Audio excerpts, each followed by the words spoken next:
സർക്കാർ പോലീസ് ഇതിനകത്തൊരു ശക്തമായ നടപടി എടുക്കുക എന്നുള്ളതാണ്. അതല്ല നമുക്കിപ്പോൾ എന്ന് പറഞ്ഞാൽ ഞങ്ങളൊക്കെ എന്ന് പറഞ്ഞാൽ സാധാരണക്കാർ.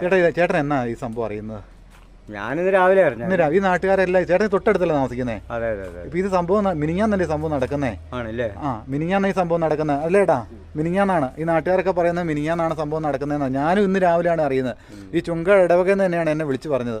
ഇത് മിനിഞ്ഞാന്ന് എന്ന് പറയുമ്പോൾ 20-ാം തീയതി നടക്കുന്ന സംഭവമാണ്. ഇപ്പം ദിവസം 2 കഴിഞ്ഞു. ഈ പൊതുവെ ആളുകൾ പറയുന്നത് പുള്ളി ആണ്ടൊക്കെ റിയൽ എസ്റ്റേറ്റും അതും ഇതുമൊക്കെ ആയിട്ട് നടന്ന സാമ്പത്തിക ഏർപ്പാടും കാര്യങ്ങളൊക്കെ ഉണ്ടെന്നൊക്കെയാണ് പറയുന്നത്. നമുക്കൊരു അറിവ് മാത്രമേ ഉള്ളൂ. 3 കുട്ടികളല്ലേ? 3 പെൺപിള്ളേർ. 3 പെൺപിള്ളേർ.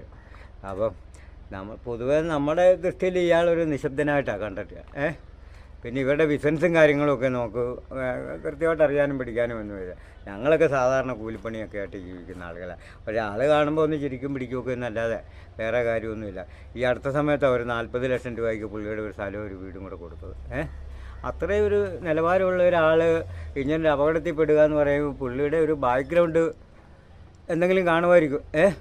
അതല്ലേ പിന്നെ ഞങ്ങളൊക്കെ ഇവിടെ നാട്ടിൽ ജീവിക്കുന്ന ആളുകളല്ലേ, ഞങ്ങളെ ആരും തട്ടിക്കൊണ്ട് പോകുന്നൊന്നുമില്ലല്ലോ.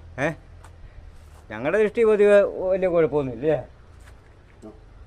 ഇല്ലെന്ന് ഞങ്ങൾ വയലത്തുള്ള ആളുകളല്ല. അതല്ല ഇപ്പം അങ്ങനെ ഏതാണ്ട് വേറെ ഒത്തിരി കുഴപ്പമുണ്ടെങ്കിൽ പലരും പറയും. നമുക്ക് കൃത്യമായിട്ടൊന്നും അറിയാൻ പറ്റില്ല. നിങ്ങൾക്കെല്ലാം ഉപകാരിയായിരുന്നോ എല്ലാ കാര്യത്തിനും? ഒരു ഉപകാരമൊന്നുമില്ല, ഒരു ഉപകാരമില്ല. ആരുമായിട്ട് യാതൊരു ബന്ധവുമില്ല.